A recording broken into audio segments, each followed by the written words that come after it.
Hello and welcome to It's a Vet's Life. Later on in the programme, I'll be reporting from Tiggywinkles, one of the most famous wildlife hospitals in the world. Whilst the name may sound quaint, the work being carried out there is anything but. And here in the surgery, I'll be giving you some tips about handling the most common skin problem, and certainly the most irritable, namely that one caused by fleas. And in Paris, I'll be seeing how the French are dealing with that disease which can still strike terror into all our hearts, rabies. Well, you know, hedgehogs are pretty accident-prone little animals. This one came in about 2 weeks ago, all wrapped up in this green garden plastic netting. Now, I've put it round to show you what it came in like, but it had cut itself with the netting under its arm, and by trying to get out, it nearly garroted itself as the netting twisted into a cord.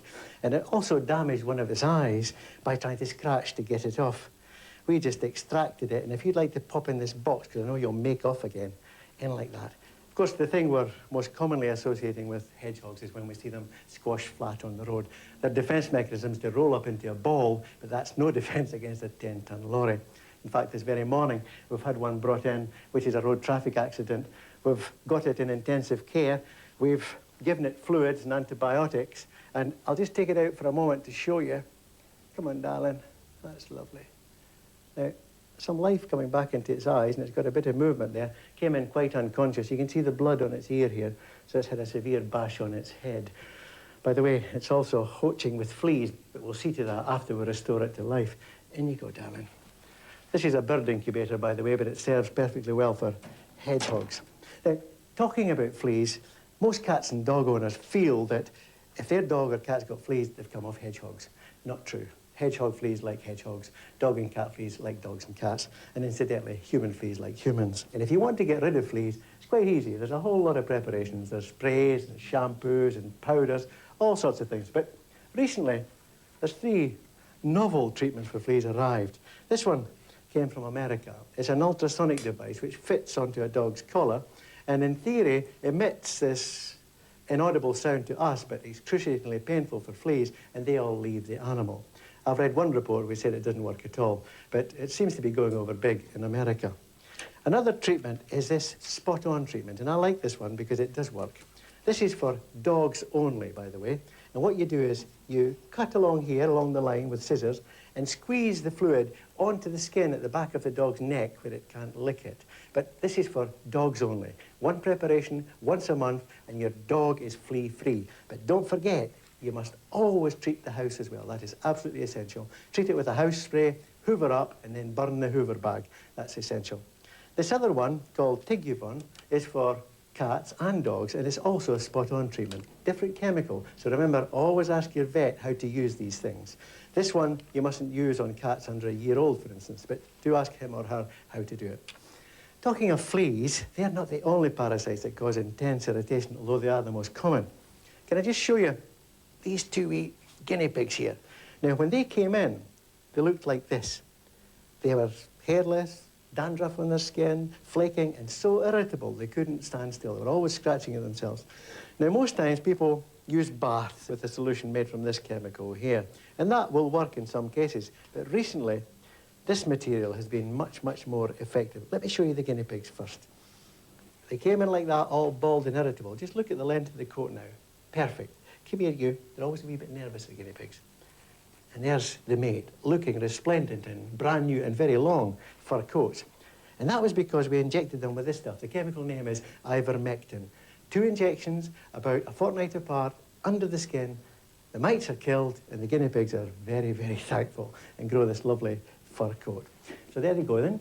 Some ways to get rid of parasites, and then your pet won't come up to scratch. Best known as a haven for hedgehogs, St Tiggywinkles Wildlife Hospital treats all kinds of injured animals. It's a high-tech operation, treating thousands of casualties each year at its centre near Aylesbury. Most of the patients are brought in by caring members of the public, but sometimes it's a job for the Tiggywinkles ambulance. I'm on the road with an emergency medical team, and we're off to try and rescue a deer that's been impaled on a spiked fence.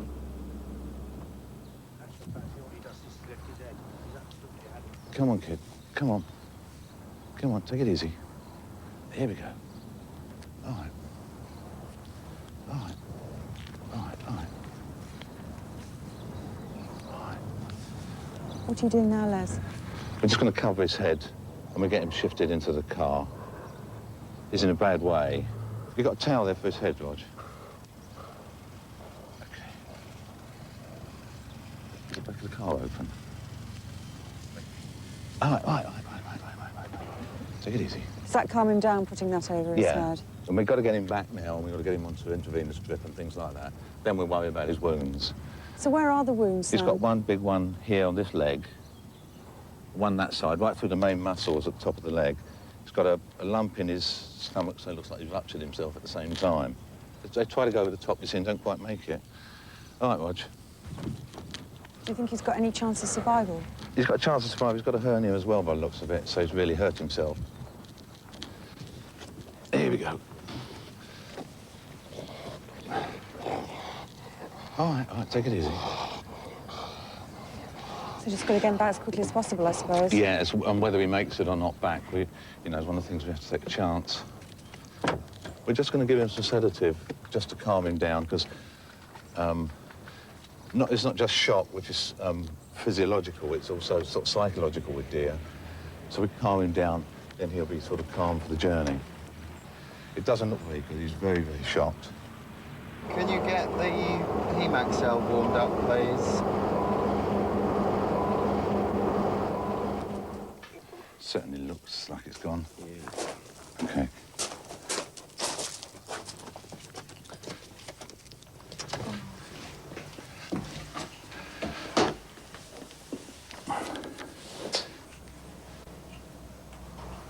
No, it's gone. It's a shock that kills them, and it's all, everything shuts down, the cycle, the metabolism shuts down. And unless you can get in there, you can't pull them back. Oh, well. But for many of the patients, the future looks bright. The hospital has the resources and experts on hand to give each of them the best possible chance of recovery, whatever the injury might be.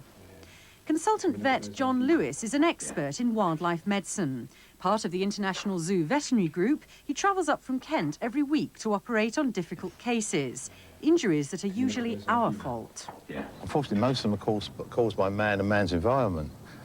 They have fractures, skin tears, they get caught on fences, this sort of thing. What sort of success rate do you have then treating animals like this? Well, once we get them in, if we get them in and we get this life-saving, this emergency treatment into them, I think we can get 80% of those through. I think over the years, we and other people like us doing wildlife casualties have proven that you can save them. You don't have to put them out of their misery, you can save them. Now, Les, all this started in your back garden, didn't it? And look at it now. Well, that's right. I mean, it started in the back garden as a hobby, really, but it was surprising how many casualties there were, and just nobody was bothering to look after them. And it just took over our lives, and you can see we had to move out of the back garden into here. In Britain alone, there's something like 5 million casualties every year, wildlife casualties. And of course, the people who would argue, let nature take its course, aren't there? Well, there are. I mean, I think they're just backing out of responsibility, because we calculate that 95% of these casualties are caused by man. We've got a big goose in there to look at. It's had fishing line around its leg in Regent's Park. It's just man again causing these problems. Swans get fishing hooks down their throats. Ducks get fishing line in them, around their legs. Have you got any finer forceps than this, Roger? It's only just to keep the edges together.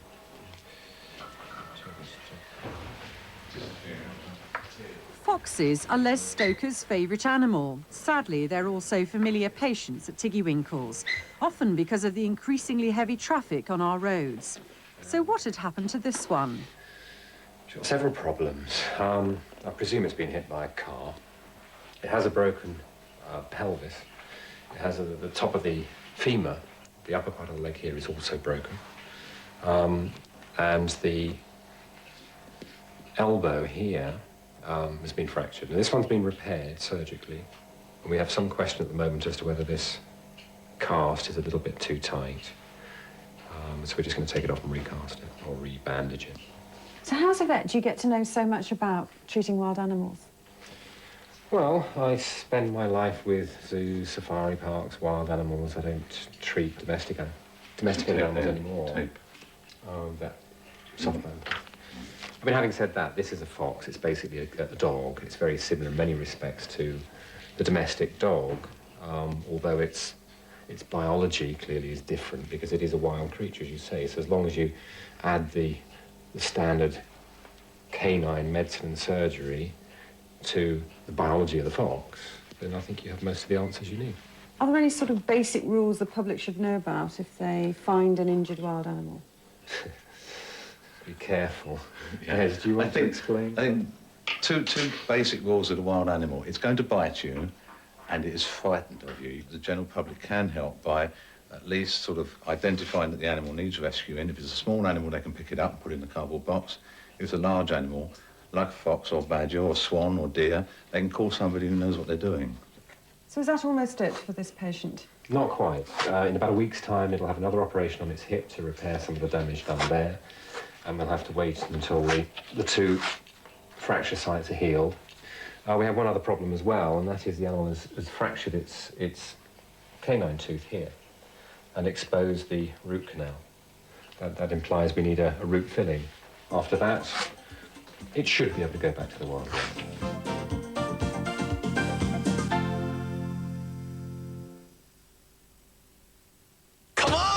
Introducing the Krat Brothers. Hyperbolic humans! Their assistant, Alison, This is amazing! and their prehistoric pal, Talk, on a worldwide adventure. So where are you? I have no idea where we are. Meeting new friends who are Bigger, faster, stronger. for fun that's out of control. Look out! They're playing on the Animal Planet. It's where we belong. We're doomed. I don't think so. Whether in deep water, seeking out new friends, Whoa! It's a praying mantis. Awesome! or just hanging around, All right. they're never far from danger. Uh-oh. But wherever they go, they're always having the most fun. Talk about sensory overload.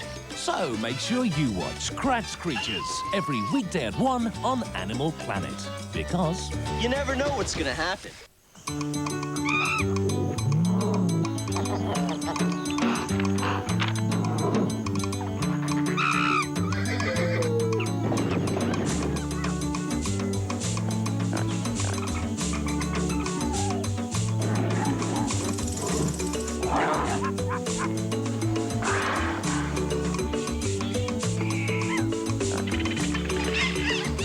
Sounds like Animal Planet.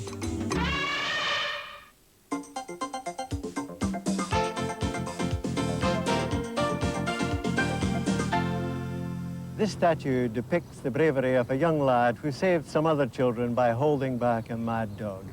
Had this happened in England, the consequences might have been serious enough. But in France, they might well have been lethal.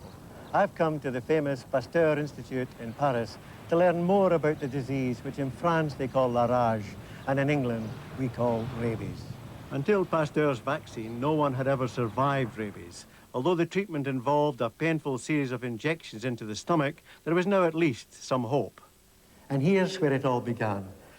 In this glass bottle are two of the original rabid rabbit's spinal cords, which Pasteur suspended in air over potassium. His idea was to reduce the potency of the rabies-producing agent. He then, gradually over weeks, introduced this agent into dogs in ever-increasing doses. In that way, he finally protected them against infection with the fully virulent virus of rabies. Then along chanced a young boy of 12 called Joseph Meissner. He had been badly savaged by a known rabid dog, and doctors gave him no chance at all. They did ask Pasteur, could we try the vaccine? And here, for the first time, it was used in a human being. Not only did it save young Joseph's life, but later on, almost in gratitude, it became the doorman at the famous Pasteur Institute in Paris. Today's doorman at the Institute is meticulous about checking everyone's pass, because the modern Pasteur Institute is one of the world's leading centers for research into dangerous diseases. This means that there are some pretty nasty substances locked up around here. However, few are as nasty as the one that the postman might be bringing. Along with the normal mail, there are some special parcels. These parcels contain the severed heads of animals, be they dogs, cats, or foxes. Rabies still exists in France, and the heads of suspect animals are sent here for testing. Of those arriving today, 10% on average will show rabies infection. There is no time wasted in ringing the lab to tell them that their mail has arrived. These are not the sort of parcels you want left lying about.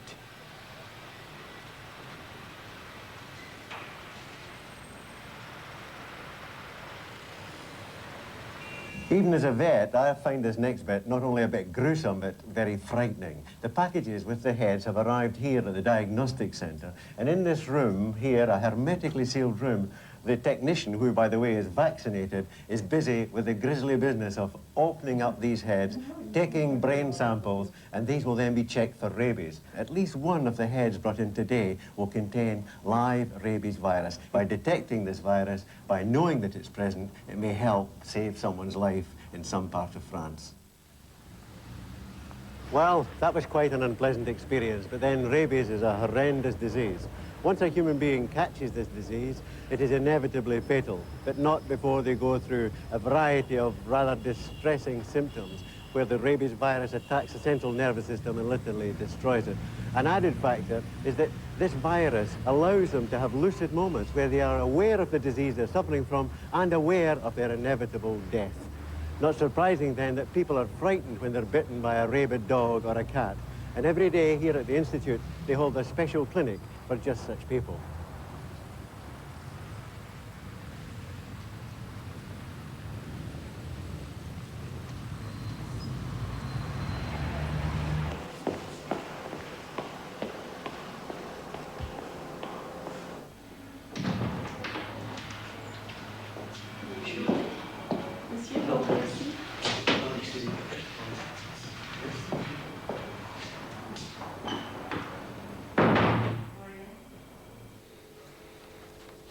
This woman was badly bitten all over her body by a dog which ran off and could not subsequently be traced.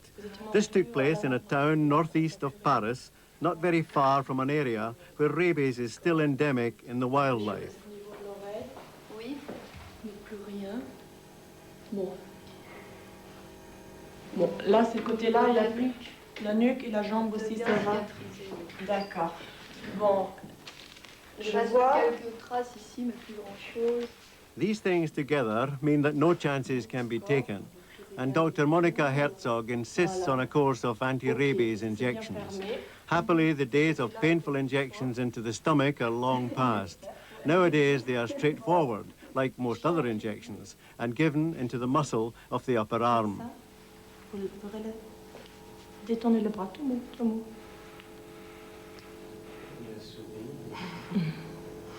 Oui, c'est vraiment pas douloureux, ce serait dommage de ne pas le faire. Au cas où il y a un risque de... We still have no treatment for rabies. So, like in this case, where there's the slightest doubt, we can't allow the doubt because we can't treat rabies once the symptoms have arrived. When the symptoms are visible, the patient is going to die. Yes. He sees it's a lethal illness, and the only treatment, if you want it, are the preventive shots. Luckily, rabies has a long time between the exposure, means the bite most of the times, and the actual illness, so we have the time to vaccine. How widespread is the disease in France? In France, we have less than 1/3 of the territory at the northeastern part, near Germany and Belgium. This disease is in wildlife in your country? It is in wildlife, but from time to time, it goes to domestic animals, cats and dogs and cattle. It came from Central Europe after the Second War, but we are pretty optimistic, and we think that thanks to the new techniques for immunization of wild animals, we may eradicate rabies. This is the technique of dropping bait with a vaccine included for the foxes to eat? That's right. You drop the vaccine, the baits, by helicopter or small planes. If I mention rabies to a pet owner in Britain, they consider it to be a pretty terrifying disease. Have they got a right to be frightened? As long as they stay in Great Britain, no. But if they go to other countries like Europe or Africa with their pets, that animal could be contaminated there. Well, what I've heard here today has convinced me of the wisdom of getting a protective vaccination against the infection of rabies. I've been assured that it's foolproof and there's no side effects, and I've been assured that it's quite pain-free, haven't I? Monica, do you want to just go ahead? I'll do my very best. Yeah. So you just relax your arm, so You it don't won't think I'm hurt. tense, do you? No, you don't be tense. Think of your next vacation. Okay, there you go. It's all over. So, did it hurt? No, and can I just do one thing that I do for my dogs? I always give it a good wee rub, just to spread it out so I don't feel anything. Okay. You know what I will do? What normally I do for our small patients, just give them a sweet, so they won't be upset of coming back next time. Thank you, Doctor. You're welcome. Isn't it fun coming to the doctors?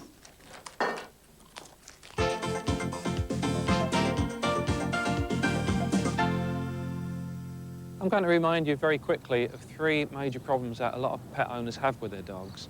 The big three are inappropriate barking, aggression towards other dogs, and refusing to come back when called. A good way of dealing with inappropriate barking is to simply teach the dog to bark on a command. And we've got Lol and Blue just to demonstrate that. The way that we do it is to teach the dog to bark, first of all, for a toy. And we introduce a name to the behaviour that we want to eradicate. Who speak? So the dog's trained to bark in order to get a toy. The next stage of training is to simply teach the dog to bark, okay, get him to bark, and now tell him to be quiet. And he's only going to get the toy now for being quiet, okay? Let him have the toy back for being quiet.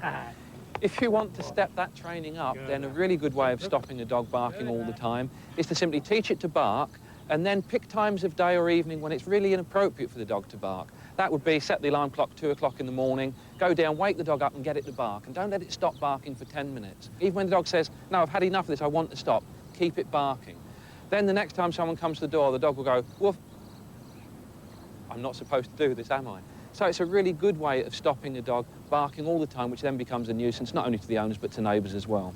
Now, second problem, dogs that are aggressive towards one another.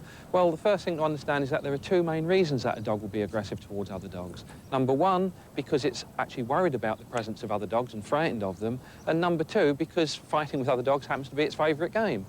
Where we have a problem with dog-to-dog aggression, we solve it by teaching the owner how to, first of all, distract the dog and make the approach towards other dogs a pleasant experience. If we can try that just with your dog, okay, what we're going to ask the owner to do is to simply walk along and distract the dog just by using food, and then slowly get the dog closer and closer to other dogs so that approaching other dogs becomes a pleasant experience rather than an unpleasant experience.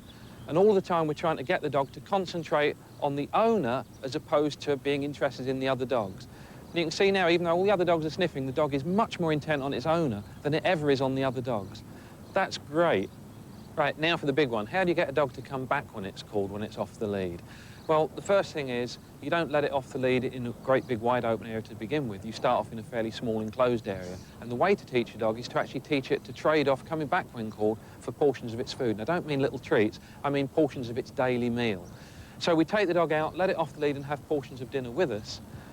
And when the dog starts to wander away from the handler, we simply call it, and this is the trade-off. For coming back, it has to have the lead put on before it gets its dinner. Yes, good. So it's lead on, feed the dog.